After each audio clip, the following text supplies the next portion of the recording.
Jesus loved me with everlasting love.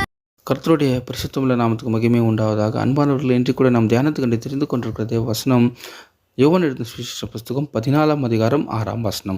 இந்த வசனத்தில் என்ன சொல்லப்பட்டிருக்கிறது என்று பார்த்தோன்னா நானே வழியும் சத்தியமும் ஜீவனுமாய் இருக்கிறேன், என்னை அல்லாமல் ஒருவனும் பிதாவிடத்தில் வரான் என்று இந்த வசனத்தில் ஆண்டவர் இயேசு கிறிஸ்து சொல்லியிருக்கிறார். அன்பானவர்களே, அதாவது நம்ம தேவனுக்கிட்ட போகிறதுக்கு நம்மளுக்கு ஒரே வழி யார் என்று பார்த்தோன்னா நம்ம ஆண்டவர் இயேசு கிறிஸ்துவாக இருக்கிறார் என்று இந்த வசனத்தில் ஆண்டவர் இயேசு கிறிஸ்துவே சொல்லுகிறார். அன்பானவர்களே, இந்த வசனத்தை குறித்து நாம் இன்னும் தெளிவாக புரிந்து கொள்ள இதே யோவான் புஸ்தகம் 14ஆம் அதிகாரம் 2-3 வசனங்கள்லாம் நம்ம அதை பார்த்தோன்னா நமக்கு தெளிவாக புரியும். அன்பானவர்கள், என்ன சொல்லுகிறார் என்று பார்த்தா என் பிதாவின் இடத்துல அநேகமான வாசஸ்தலங்கள் உண்டு, நான் போய் உங்களுக்காக அங்கே ஒரு இடத்த ஆயத்தம் பண்ணுவேன், அங்கே ஆயத்தம் பண்ணி மீண்டுமாக உங்களை நான் எங்கே இருக்கிறேனோ உங்களை நான் அங்கே கூட்டிகிட்டு போவேன் என்று இந்த இடத்துல நம்ம ஆண்டவராக இயேசு கிறிஸ்து வாக்கு பண்ணியிருக்கிறார். அன்பானவர்களே, அதாவது பிதாவின் இடத்துல அநேகமான வாசஸ்தலங்கள் உண்டு என்றும் அதாவது ஆண்டவர் இயேசு கிறிஸ்து இந்த இடத்துல சொல்லுகிறார். அதாவது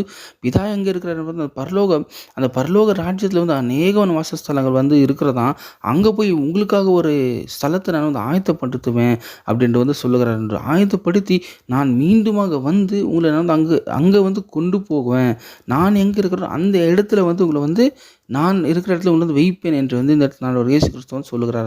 அதாவது பிதாவின் இடத்துல ஆண்டவர் இயேசு கிறிஸ்து இப்போ எங்கே இருக்கிறார் என்றது பார்த்தா பிதாவின் வலது பரிசத்தில் நம்ம ஆண்டவராக இயேசு கிறிஸ்து இருக்கிறார். அன்பானவர்களே, ஸோ அவர் எங்கே ஆயத்தப்படுத்துறாரு பார்த்தா அவர் இருக்கிற இடத்துல பிதாவோட வலது பாரிசத்தில் நம்மளுக்கு ஒரு இடத்த ஆயத்தம் பண்ணியிருக்கிறேன் என்று இந்த இடத்துல நம்மளுக்கு சொல்லுகிறார். அன்பானவர்கள், அதாவது இப்போ ஆல்ரெடி அங்கே போயிட்டு இருக்கிறாரு, மீண்டுமாக அவர் என்ன பண்ணுவார் என்று பார்த்தோன்னா நம்ம இடத்துல வரேன் என்று கூட இந்த இடத்துல வாக்கு பண்ணியிருக்கிறார். அன்பானவர்களே, அதாவது இப்போ அவர் போயிட்டு இருந்தாலும் மீண்டுமாக திரும்ப வரேன் என்று வாக்கு பண்ணியிருக்கிறாரு.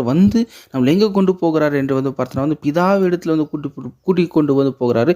எங்கே நம்ம இருக்க போகிறோம் என்று பார்த்தோன்னா பிதாவோட வலது பரிசத்தில் நம்ம இருக்க போகிறோம். அன்பானவர்களே, ஏன்னா பிதா எங்கே ஆண்டவர் இயேசு கிறிஸ்து எங்கே இருக்கிறார் என்று பார்த்தோன்னா பிதாவோட வலது பரிசத்தில் இருக்கிறார். ஸோ அவரு கூடவே நம்மளும் அங்கே பிதாவோட வலது பரிசுத்தத்தில் நம்ம இருக்க போகிறோம். அன்பானவர்களே, இந்த ஒரு இடத்துக்கு போகிற வழி தான் யார் என்று பார்த்தோன்னா நம்ம ஆண்டவராக இயேசு கிறிஸ்துவாக இருக்கிறார். அன்பானவர்களே, அதுக்கான சத்தியமாக யாராக இருக்கிறார் என்று பார்த்தோன்னா நம்ம ஆண்டவராக இயேசு கிறிஸ்துவாக இருக்கிறார். அன்பானவர்களே, அதுக்கான ஜீவனை கொடுக்குறாராக யார் இருக்கிறார் நம்ம ஆண்டவராக இயேசு கிறிஸ்துவாக இருக்கிறார். அன்பானவர்களே, ஸோ அப்போ நம்மளுக்கு அதுதான் இந்த வசனத்தை ஆண்டவர் இயேசு கிறிஸ்து தெளிவாக சொல்லியிருக்கிறார். நானே வழியும் சத்தியம் ஜீவனுமாக இருக்கிறேன் என்று சொல்கிறார். அன்பானவர்களே, அவர் ஆண்டவர் இயேசு கிறிஸ்து இல்லாமல் ஒருவனும் பிதாவிடத்தில் போகவே முடியாது. அன்பானவர்கள், இன்றைக்கு நிறைய பேர் என்னென்னவோ சொல்லுகிறான் தேவன்கிட்ட போகிறதுக்கு சேர்றதுக்கு என்னென்னவோ வழிகளை புதுசாக கண்டுபிடிச்சி என்னென்னவோ